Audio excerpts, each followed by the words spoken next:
नमस्कार। मेरे सामने 53 वर्षीय व्यक्ति हैं।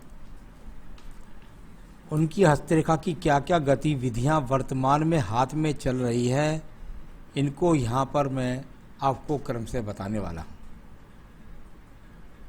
मुझे नहीं लगता कि इनके हस्तरेखा का जो फोटो है मेरे पास, इसमें कोई रेखा बची होगी, और जो गतिविधियां हाथ के अंदर हैं उनको मैं वर्तमान में पढ़ने जा रहा हूं। यहाँ पर सबसे पहले मैं पढ़ना चाहूँगा आपकी उंगलियों के फलों को, फिर पर्वतों के फलों को, और उसके बाद में आपकी रेखाओं के फलों को।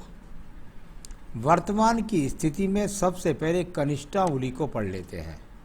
कनिष्ठा उंगली ज्ञान की उंगली, और ज्ञान की उंगली नहीं पहुंच पाई सूर्य की उंगली के प्रथम पर्व तक।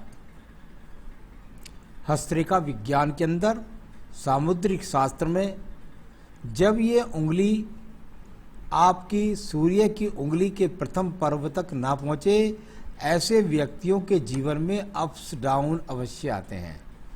नौकरी में परिवर्तन हो सकते हैं, व्यवसाय में परिवर्तन हो सकते हैं, जीवन में उतार चढ़ाव का सामना बहुत होता है। ऐसा इन लोगों के साथ अवश्य होता ही होता है।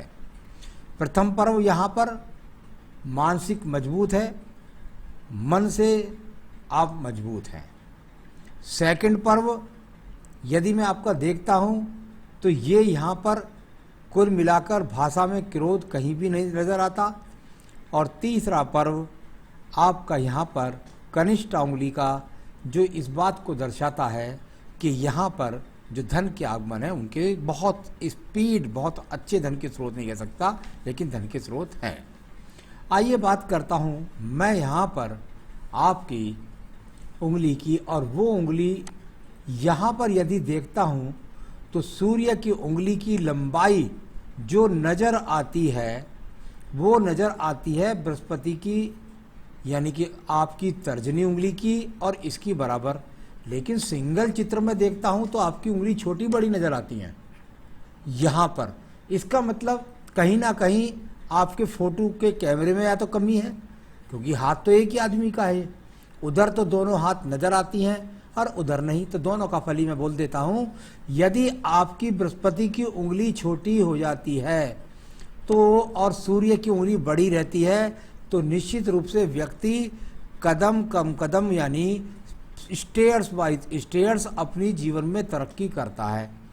दूसरे हाथ में यदि मैं ये चीज़ देखता हूँ और दोनों अगर ये उंगलियां यहाँ पर अगर एकदम बराबर हैं, सम हैं, तो निश्चित रूप से ये वो चीज़ है जो बताती है कि आपके जीवन के अंतर्गत ऐसे व्यक्तियों का एक समान पूरा जीवन जाता है।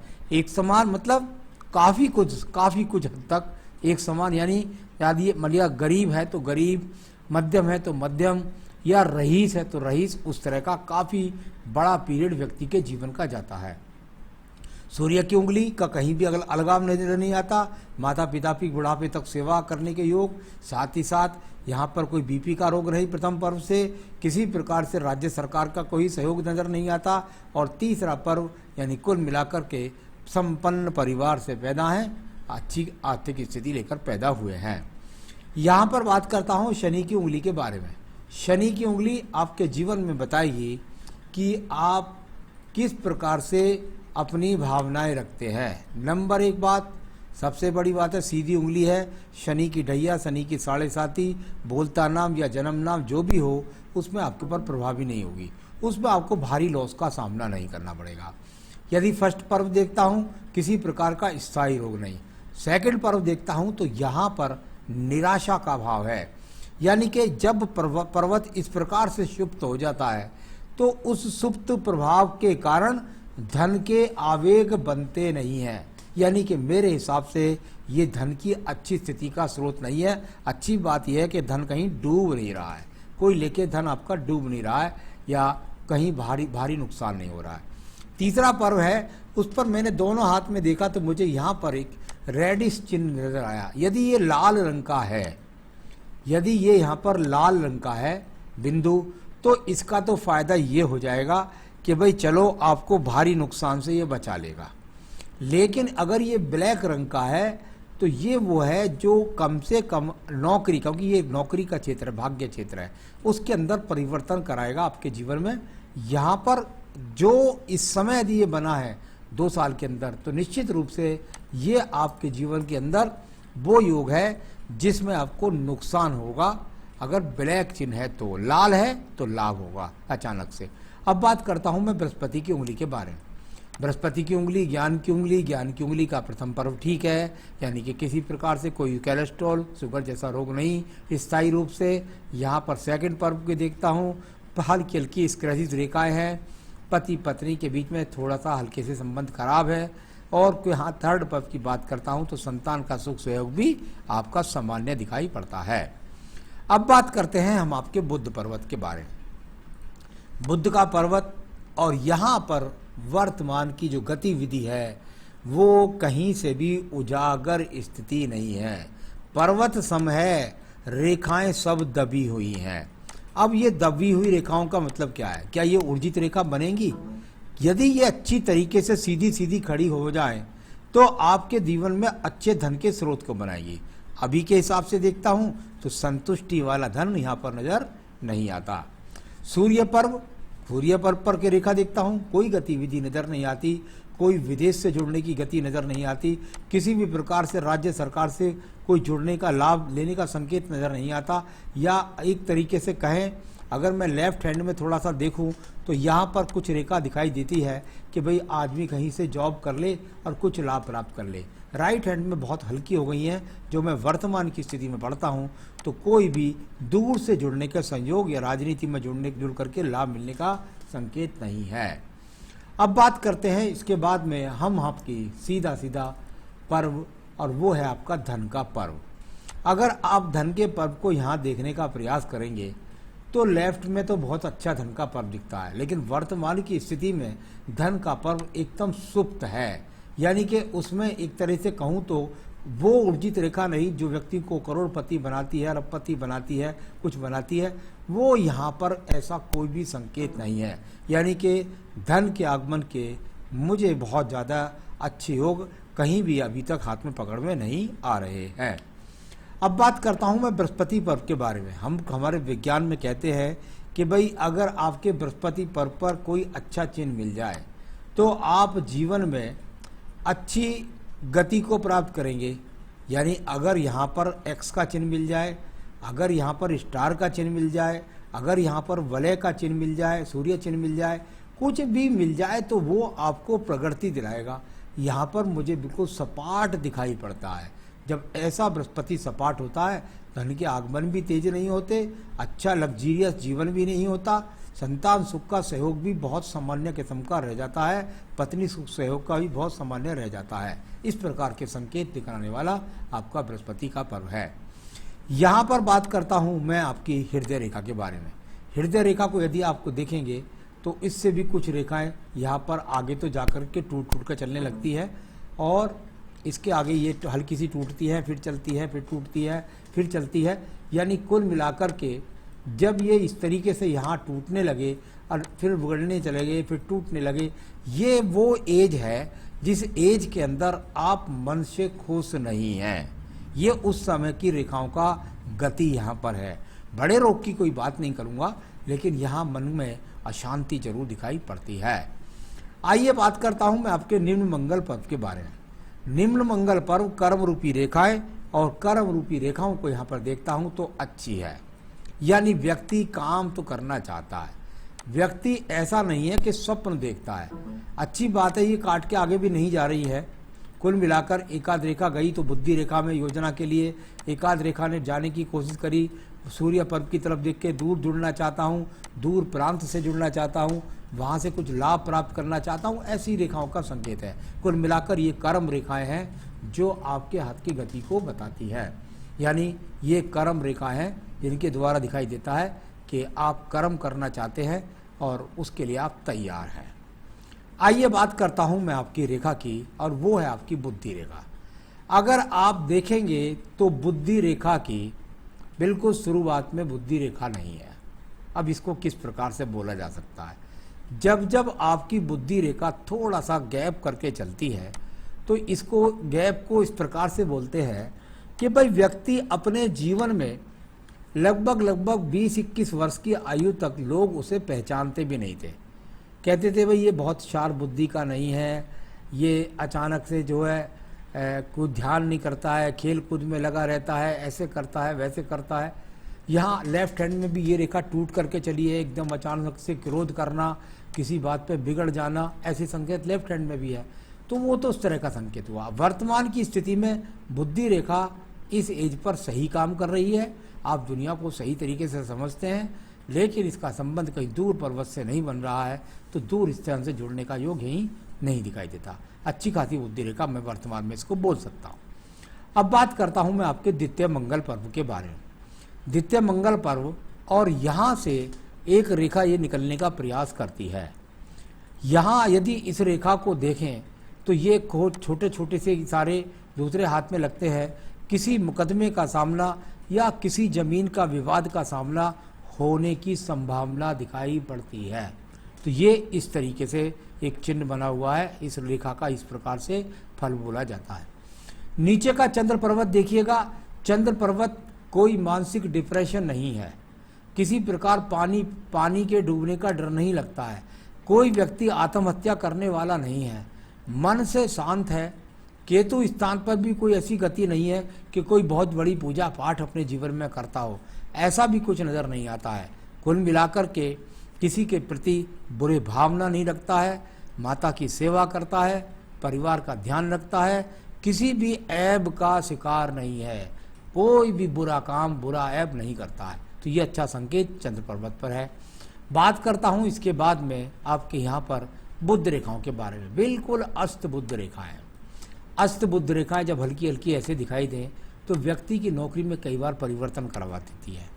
स्थायी रूप से व्यवसाय करना चाहे तो व्यवसाय सही तरीके से नहीं कर पाता व्यक्ति। इस प्रकार से इन रेखाओं की, बुध रेखाओं का रोल आपके हाथ के अंदर दिखाई पड़ता है। बात करता हूं इसके बाद आपकी भाग्य रेखा को। भाग्य रेखा के लिए मुझे आपके लेफ्ट और राइट को दोनों को लेना पड़ा। अगर मैं इसमें देखता हूं तो ये लेफ्ट हैंड में एक भाग्य रेखा है, स्थायी रूप से गई कहाँ तक गई, आपके 56वें वर्ष तक गई, और उसके बाद जाकर के बाहर की तरफ चली गई दोनों उंगलियों के बीच में। यानी जब दोनों उंगलियों के बीच में भाग्य रेखा चली जाए तो वो अच्छा फल नहीं कहलाती। इस समय एज है आपकी 53 वर्ष, इसका रोल शुरू होगा यहाँ पर जाकर के, जहाँ पर वो रेखा टूट रही मैंने बताया। ये सब चीज़ें यहाँ पर अच्छी नहीं है, यानी आपके पिछले समय में स्थान परिवर्तन, नौकरी परिवर्तन, ऐसी चीज़ों का सामना हाथ के अंदर मुझे नज़र आता है। आगे वाले टाइम में आपके सवालों का जवाब दूंगा। यहाँ भाग्य आपका साथ नहीं दे रहा है, तो ये इस तरह से आपकी भाग्य रेखा। अब बात करते हैं इसके बाद आपके यहाँ पर सीधा शुक्र पर्व के बारे में। शुक्र पर्व संसाधनों का पर्व है। संसाधनों का पर्व यानी आपके जीवन के अंदर सामान्य रूप के संसाधन यहाँ पर मुझे नज़र आते हैं, बहुत ज़्यादा लग्जरियस नज़र नहीं आता। आपके हिसाब से संतान रेखाएं भी ज़्यादा स्पष्ट नहीं है, तो उनके बारे में बोलना ठीक नहीं है। मंगल रेखा का रोल आपके जीवन में ख़त्म हो चुका है। इस रेखा ने आपका साथ दिया केवल 48 वर्ष तक, इसके बाद इसका भी सहयोग नहीं है। आयु रेखा बहुत ही बेहतरीन तरीके से है। यहाँ से अगर देखता हूँ तो बिल्कुल पर्वत को पूरे को घेरती हुई जाकर के और यहाँ शुक्र पर्व के अंदर एंट्री करी है। ऐसी रेखाएं अधिकतर 78-80 वर्ष तक व्यक्ति पहुँच जाता है। तो आयु रेखा भी यहाँ पर सुंदर है। आइए आपके सवालों पर चलता हूँ। ये तो मैंने हाथ के बोलने का तरीका था, सवालों के लिए कहीं और भी जाना पड़ता है। सबसे पहले सबका पहला आपका सवाल है, स्वास्थ्य कैसा रहेगा। स्वास्थ्य के लिए कुछ रेखा, हृदय रेखा हल्की सी टूटनी शुरू हुई। कुछ संकेत कह सकता हूँ कि यहाँ थोड़ा सावधान रहिएगा। कोई बहुत खराबी की कुछ बात नहीं कह रहा हूँ, बस ये समझिए जैसे उम्र के पौड़ पर कुछ रोग आ जाते हैं कभी कभी, बीपी जैसे या किसी चीज़ जैसे, तो उनका थोड़ा सा आपको ध्यान रखना है। कोलेस्ट्रॉल, बीपी की थोड़े से जांच कराते रहें, बस इतनी बात है। इससे ज़्यादा कोई डरने की बात नहीं, क्योंकि एज आपकी अच्छी खासी मैं बता चुका हूँ। विदेश से नौकरी के लिए इंटरव्यू हो गया है। विदेश में नौकरी के क्या योग हैं, अथवा भारत में पदोन्नति आदि की क्या संभावना है। मैंने भाग्य रेखा को, मैंने हृदय रेखा को, मैंने प्रमोशन रेखा को आयु रेखा पर भी देखने की कोशिश करी, आपके सूर्य पर भी देखने की कोशिश की। मुझे आने वाले समय में कहीं से भी ऐसी रेखा नहीं दिखलाई दी। कोई साल 2 साल में बन जाए तो मैं कह नहीं सकता, लेकिन मुझे अभी ऐसी कोई रेखा दिखलाई नहीं दी जिसके द्वारा मैं आपको कह सकूं कि आप विदेश जाएंगे या आपकी पदोन्नति होगी। दोनों ही चीज़ मुझे नहीं नज़र आ रही। आने वाले समय में आर्थिक स्थिति कैसी रहेगी अथवा कर्ज से कब मुक्ति मिलेगी? कर्ज से मुक्ति की संभावनाएं बहुत कम है, क्योंकि स्रोत ही धन के नहीं दिखाई देते। जब धन के स्रोत दिखाई ना दें, बुध पर्वत ठीक ना हो, भाग्य रेखा की शुरुआत ही नहीं हो रही है, तो मैं किस प्रकार से बोल दूं कि आपके जो है कर्ज मुक्ति जल्दी होने वाली है। अभी मुझे कहीं से कहीं तक, बहुत ज़्यादा नहीं बोल कर किसी को डराना चाहिए, लेकिन अभी मुझे दूर दूर तक कहीं भी कर्ज मुक्ति के योग हाथ के अंदर नज़र नहीं आते हैं। पैतृक संपत्ति में हिस्सेदारी कब तक मिलेगी? सबसे पहले देखते हैं, यहाँ पर एक रेखा है आपके दूसरे हाथ में, बताता हूँ। ये रेखा आपके पास है जो पैतृक संपत्ति दिलाती है। इसका आगे कोई सहयोग नहीं है, यानी भाग्य रेखा के साथ इन्वॉल्वमेंट होता तो व्यवसाय घर वाला चलता होता, उस दुकान को आप संभाल लेते। लेकिन ये रेखा एकमात्र वो है जो आपको पैतृक संपत्ति दिलाती है। अब इसके लिए आप अपने हाथ में स्वयं हाथ की रेखा देखते ही, जब वो रेखाएं आपके हाथ के अंदर बन जाएं तो समझ लीजिए उस साल आपको पैतृक संपत्ति आपकी मिलने वाली है। कहाँ पर? या तो यहाँ पर छोटी छोटी रेखाएं खड़ी नजर आने लगे, इस प्रकार से छोटी छोटी रेखाएं यहाँ पर नजर आने लगे, साथ ही साथ यहाँ पर नजर ना आए तो आपके 10 के 10 नाखून पर अर्धचंद्र होता है पीछे की तरह, उस पर अर्धचंद्र बन जाए सभी उंगलियों पर, तब भी आपके जीवन के अंदर अचानक से लॉटरी योग होना, यानी अचानक से संपत्ति मिलना, या कोई जैसे आप विदेश के लिए कहते हैं, यदि ऐसे अर्धचंद्र 10 की 10 उंगलियों बन रहे हैं तो एकदम से आपको विदेश का ऑफर आ जाए और आप एकदम से अच्छे धन कमाने लगे, तो वो चिन्ह आपको स्वयं देखने होंगे। मेरे हिसाब से पैतृक संपत्ति मिलेगी, अभी जल्दी मिलने के योग नज़र नहीं आते।